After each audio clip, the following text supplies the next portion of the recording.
Ciiko cia andu kunyitwo migwate ni cikoretwo ciongererekete ica-ini ikuhi aria mandikithitio gukorwo matekumenyekana kuria mari magikuruhanio na kuruta thirikari mahitia nenda-ini cia muingi. Merry Christmas good people.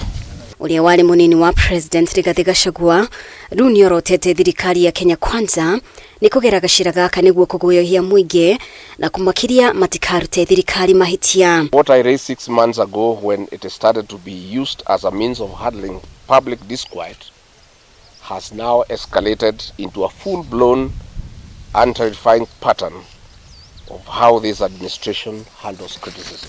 I say this because the victims are overwhelmingly young Kenyans whose only crime is the innovative ways they have employed to speak out against the political establishment.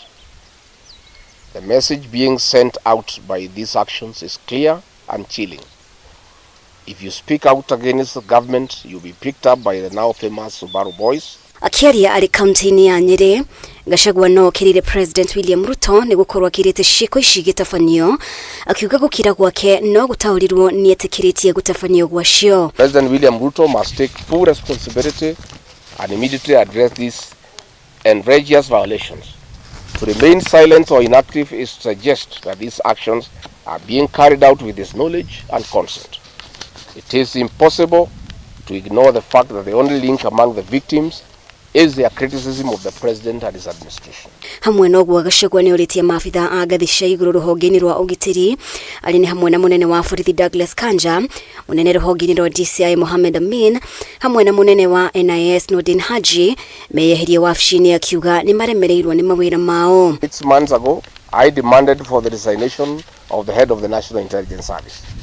It was politicized. Today I retaliate that demand. I also demand the resignation of the Inspector General of Police, the Director of Criminal Investigations,